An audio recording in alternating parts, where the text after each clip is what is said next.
Usually तौर पर दुनिया में या इवन पाकिस्तान में हम पहली दफ़ा देख रहे हैं कि बड़े बड़े इंपॉर्टेंट लोग जो हैं, मिनिस्टर जो हैं, वो पहले से बता देते हैं जी कि इमरान खान साहब या कोई भी है वो बाहर नहीं आएगा, 5 साल रहेगा, इसको नहीं आने देंगे, नया केस बना देंगे। बहुत सारे इस पे एहसन इकबाल साहब के हवाले से बात हुई, फैसल वाडा साहब ये बात कहते रहे, राना सनाउल्लाह साहब ने खुल के बात की, फवाद चौधरी साहब भी आपके प्रोग्राम में कह चुके हैं आपके वो नहीं आएगा। तो ये क्या इनको होते हैं? हालांकि इनको तो ये जवाब देना चाहिए भाई साहब हमारा कोई तल्लुक नहीं, अदालतें हैं, केस है, पुलिस है, वो जाने, खान साहब जाने, अदालतें जाने। ये क्यों अपने आप को इस तरीके का वो शो करते हैं माचो स्टाइल में कि जनाब कि हम इन पे केसेस डालते रहेंगे, और इसी तरीके से केसेस वीक करते हैं और इमरान खान साहब को मौका मिलता है उनकी पार्टी का, वो कहते हैं देखें ये पॉलिटिकली मोटिवेटेड केसेस हैं, ये जानबूझ के झूठे केस बना रहे हैं मुझ पे। तो ये किसकी फेवर कर रहे होते हैं? रियासत की कर रहे होते हैं, एस्टेब्लिशमेंट की, हुकूमत की, या इमरान खान की? ये किसके साथ है ये सारे? ये इनका ओवर कॉन्फिडेंस है।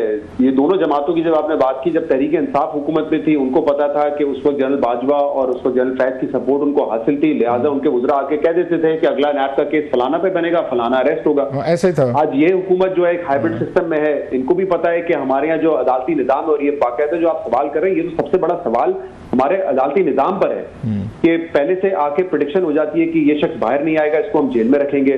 पहले से प्रेडिक्शन हो जाती है कि सिंबल रहेगा या नहीं रहेगा। मतलब फैसल वाडा साहब की आपने बात की, उन्होंने तो कोई 6-8 महीने पहले बता दिया था कि क्या होने जा रहा है। अब आपको भी पता है, मुझे भी पता है, वो नजूमी नहीं है, लेकिन वो एक बहरहाल वेल कनेक्टेड सियासी शख्सियत है। तो ये हमारे अदालती निजाम पे सबसे बड़ा सवाल है कि यहाँ पे कोई भी बैठ के ये प्रेडिक्ट कर सकता है, जब वो पावर में हो, जब ताकतवर मुक़्तदर उनके साथ हो, कि क्या रिजल्ट आने वाला है। तो मेरे ख्याल से ये मेरे बड़े अफसोस की बात है कि हमारा अदालती निजाम इस तरीके से, जैसे मैंने भी मिसाल दी, राना साहब बड़े कॉन्फिडेंट थे कि हम नहीं बाहर आने देंगे। तो राणा साहब तो उसमें भी कॉन्फिडेंट थे जी कि साड़ी गल हो गई है। याद है आपको इलेक्शन से पहले वो एक उनका मंत्रा होता था कि साड़ी गल हो गई है। तो एंकर ने आके से पूछा कि जनाब उनसे भी, वहाँ के जी उनसे भी बात हो गई है, उनसे भी डील हो गई है कि जनाब हम पावर में आ रहे हैं और नवाज शरीफ साहब वज़ीर आज़म आ रहे हैं।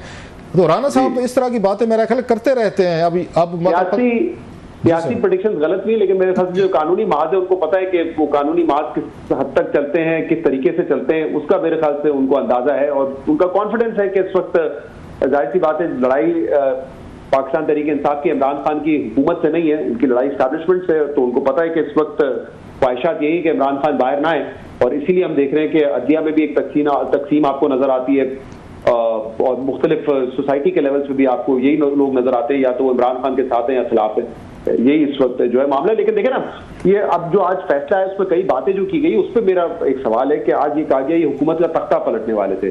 9 मई के बाद पिछले साल हमें कहा गया था कि बगावत का मामला है। तो क्या 1 साल के बाद भी कोई चार्ज फ्रेम हुआ है, या अभी तक कोई चार्ज फ्रेम नहीं हुआ? क्या लाहौर हाई कोर्ट में इस वक्त यास्मीन राशिद साहिबा हैं, वहां पे उमर चीमा साहब हैं, चौधरी जाद साहब हैं, क्या उनके फ्रेम चार्ज हो गया है या नहीं हुआ है अभी तक? क्यों ये मामला आगे नहीं बढ़ रहे? क्योंकि हमें तो 1 साल से बताया जा रहा है कि इसके मास्टरमाइंड इमरान खान थे। अगर मास्टरमाइंड थे, फिर कहा जाता है कि वीडियोस भी हैं, ऑडियोज भी हैं कि किस तरीके से ये सारा प्लान हुआ।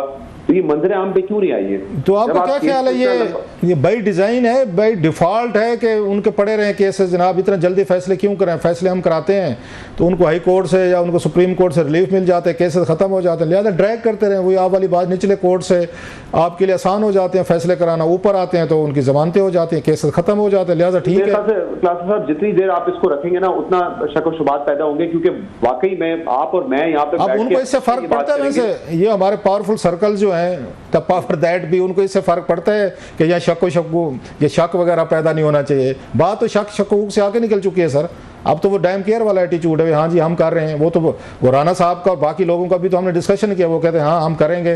वो फैसल वाडा साहब तो कहते हैं टोटे मजीद टोटे होंगे पार्टी के, फलां लोग मजीद आएंगे, वो बाहर आएंगे, हम फिर डालेंगे, फिर आएंगे। वो तो अब तो वो मतलब शक शकूक से काम आगे चला गया भाईजान। साहब देखें, क्लास साहब, अगर इसको सियासी तौर पे इस्तेमाल करना है फिर यही करते रहे, लेकिन आप और मेरी क्या ख्वाहिश होती है कि मुल्क में चीजें कानून और आइन के मुताबिक चले। जो वायलेंस हमने 9 मई को देखा वो नहीं होना चाहिए। वो किसी भी तरीके से आप और मैं उसको जस्टिफाई नहीं करेंगे, बल्कि हम कहेंगे लोगों को सजा दो। लेकिन अगर पैमाना ये होगा कि कोई अगर पार्टी छोड़ दे तो वो बरी है, कोई अगर अपनी पार्टी बना ले वो बरी है, उससे मेरे ख्याल से जो केस है 9 मई का वो कमजोर होता है। जब आप 1 साल तक लोगों को जेल में रखें, उनके खिलाफ चार्ज फ्रेम ना कर सकें, मामला आगे ना बढ़ सके, तो फिर ये जो है इस केस को कमजोर करता है। जो कोई भी शख्स जो एक नॉर्मल माइंड का होगा वो कैसे बर्दाश्त कर सकता है कि जीएचक्यू में हमला हो रहा हो या जिना उसको जलाया जा रहा हो, ये नहीं होना चाहिए। सही बात। लेकिन जो कल्प्रिट्स है आप उनको सजा तो दें। अच्छा, जरदारी साहब यकदम वो मंजर आम पे रहे हैं, कभी उनकी तबीयत अभी कुछ दिन पहले ख़राब थी, फिर अब वो ठीक हो गए माशाल्लाह, अल्लाह उनको सेहत दे पूरी। अब उन्होंने उनको तड़ी लगा दी हुकूमत को, शायद पंजाब हुकूमत के साथ जो पावर शेयरिंग फार्मूला था वो जो उन्होंने अपने डिप्टी कमिश्नर लगवाने हैं, अपने डीपीओ लगवाने हैं, थाना कचहरी तहसीलदार लगवाने, पीपल्स पार्टी वाले मजीद लगता ये है कि उनका सब्र का दामन जो है ना वो बिल्कुल वीक हो गया है। अब वो मजीद बर्दाश्त नहीं कर सकते कि थाना कचहरी हमारे हवाले नहीं किया जा रहा, तो अब तो उन्होंने थ्रेट करते हैं कि हम हुकूमतें गिराना बनाना जानते होते हैं। तो how do you see that sir, कि जरदारी साहब को वो इतना गुस्सा क्यों आ गया एकदम? वो कहते हैं ना राशिद साहब, बस यही मामला हैं, कहीं पे अपने लोग लगाने होंगे, कहीं पे जो है वो पार्लियामेंटेरियंस के फंड का मामला है, इससे आगे की कोई बात नहीं है। पीपल्स पार्टी ने इलेक्शन से पहले कहा हम नून लीग के साथ हुकूमत नहीं बनाएंगे, इलेक्शन के बाद कहा हम नून लीग के साथ हुकूमत नहीं बनाएंगे। अभी उन्होंने कैबिनेट में तो हिस्सा अपना नहीं डाला है, लेकिन हमें पता है कि इस वक्त हुकूमत जो है वो पीपल्स पार्टी के साथ खड़ी हुई है। कल जरदारी साहब कह रहे थे कि जो बजट बनाया है या जो IMF की कंडीशंस पे अमल दरामद किया है वो गलत है, तो आपके पास तो मौका था इस बजट में, आपने बजट को अपोज किया। आपने कौन सी ऐसी मुस्बत तरामीम की हैं पाकिस्तान के लिए या अवाम के लिए जिसके बाद आपने उसको जाके वोट दे दिया?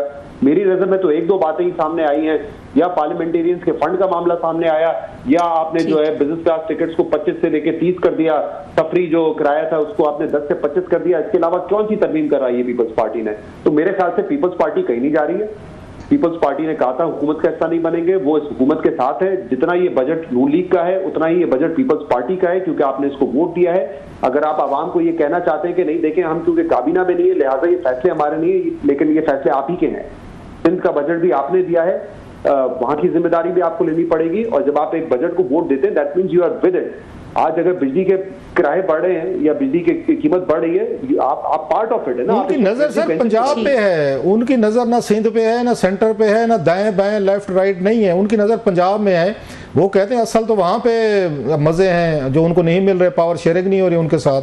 ये फंड वाली बात तो वो तो कह चुके हैं कि 500 बिलियन रुपीस जो है, आपको याद हो मिफ्ता साहब ने और शायद खकाना भाई साहब ने कहा था कि 33% तो कमीशन है, तो कमीशन वो तो ऑलरेडी उनकी बातें हो चुकी हैं कि पैसा तो मिलेगा उनको। मेरा ख्याल है उनको थाना कचहरी के मसाइल हैं, वो पावर चाहते हैं। पंजाब के तो क्लासेस अब 3 इश्यूज हैं। एक ये कि सुनने में आ रहा था कि सेंटर में आएंगे या नहीं आएंगे, क्योंकि सेंटर में आएंगे तो बड़ी जिम्मेदारी लेनी पड़ेगी, लेकिन पंजाब की हद तक पीपल्स पार्टी तैयार है। और हमारे शो पे खुद मुर्तजा साहब जो कि पीपल्स पार्टी के पंजाब के रहनुमा है और सारे मामला को देखते हैं, वो उन्होंने तो बाकायदा इंटरेस्ट शो किया था कि पंजाब में तो हम आ जाएंगे।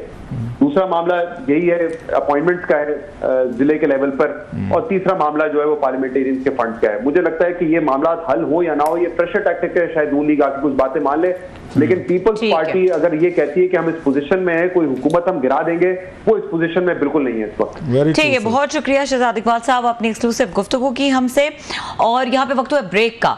ब्रेक के बाद हम बात करेंगे कुछ अरशद शरीफ के हवाले से, जिस तरह से उनको कीनिया में इंसाफ मिला है और उसका